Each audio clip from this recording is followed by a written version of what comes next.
मैं इसी अजीमुद्दीन इंस्टीट्यूट हूँ। मैं इस वर्ष का अध्ययन छात्र हूँ। जनसंख्या संक्रमण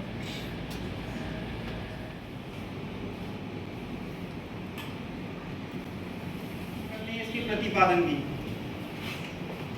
इस सिद्धांत का प्रतिपादन सर्वप्रथम डब्ल्यू.एफ. थॉम्सन ने किया था 1929 में।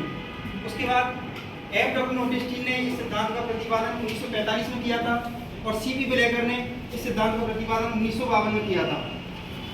थॉम्सन ने सिद्धांत की 3 अवस्थाएं बताई थी, जबकि नोटेस्टीन ने 4 और C.P. ब्लेकर ने सिद्धांत की 5 अवस्थाएं बताई थी। इसके अलावा द्वितीय जनसंख्या संक्रमण सिद्धांत का प्रतिपादन किया था 2002 में बेन डी का द्वारा और 2006 में जेतिस्की ने इसको विकसित किया था। जनसंख्या संक्रमण सिद्धांत का उपयोग किसी क्षेत्र की जनसंख्या का वर्णन करने के लिए तथा भविष्य की जनसंख्या के पूर्वानुमान के लिए किया जाता है। अब बात करते हैं जनसंख्या संक्रमण सिद्धांत की।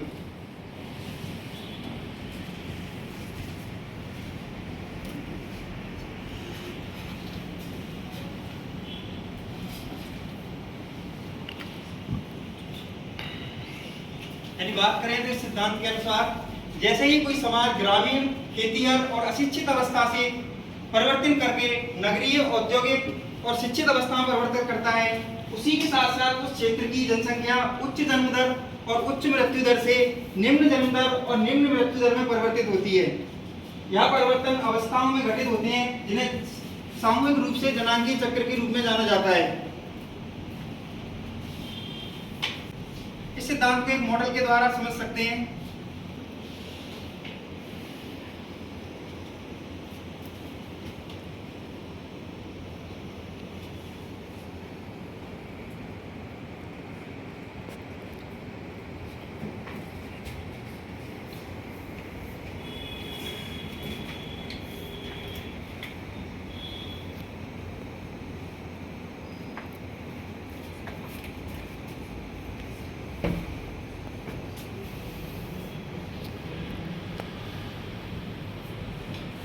सिद्धांत में अपन देखते हैं, जैसे जैसे हम आगे बढ़ेंगे तो पहले बात करते हैं पहले स्टेज की। इसमें हम 3 चीजों को देखेंगे: जनांगीय दशा,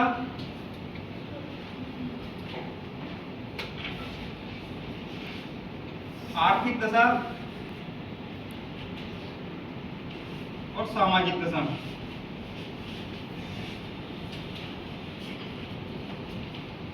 इस सिद्धांतों का पहले स्टेज की बात करें तो यह परंपरागत समाज की अवस्था होती है।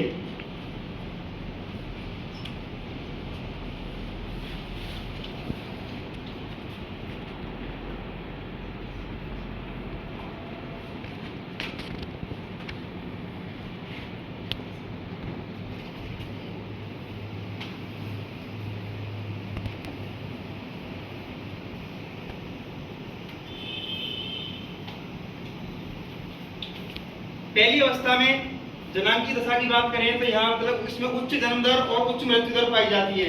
इसको उच्च स्थिर अवस्था भी कहते हैं।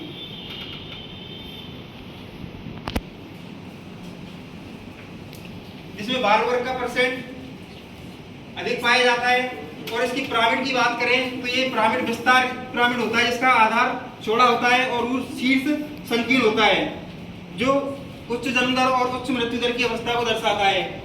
सेकंड बात करें इसको आर्थिक दशा की तो यह परंपरागत समाज होता है, जिसमें परंपरागत रूप से खेती की जाती है, यानी स्थानांतरणशील कृषि को इसको शामिल कर सकते हैं।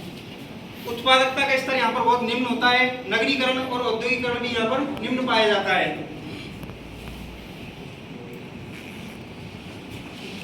यहाँ पर जन्म दर 35 से 40 प्रति हजार और मृत्यु दर भी 35 से 40 प्रति हजार पाई जाती है।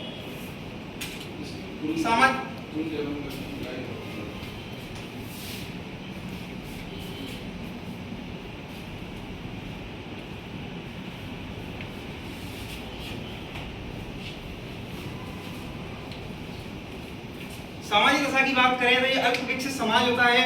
यहाँ पर रूढ़िवादिता उच्च पाई जाती है और आस्था, धार्मिक आस्था प्रगाढ़ रूप से पाई जाती है। ये लोग प्रकृति के पूजक होते हैं, यानी प्रकृति के साधक होते हैं, जिसमें मुख्य रूप से नदियां हैं, वृक्ष हैं, यानी पहाड़ों की पूजा करते हैं। अब आते हैं सेकंड अवस्था में। इस अवस्था में जो जन्म दर है वो 30 से 40 प्रति हजार के मध्य होती है, लेकिन मृत्यु दर घट जाती है और मृत्यु दर 15 से 20 प्रति हजार के मध्य रहती है। इसमें जो पिरामिड का जो आधार है वो तुलनात्मक रूप से पहले की तुलना में थोड़ा घटता है, अर्थात जन्म दर में कमी रहती है लेकिन मृत्यु दर में अत्यधिक कमी आती है। यहाँ जनसंख्या विस्फोट की अवस्था कह सकते हैं इसको। आर्थिक दशा की बात करें तो यहाँ विकासशील समाज की प्राथमिक और मध्य अवस्था है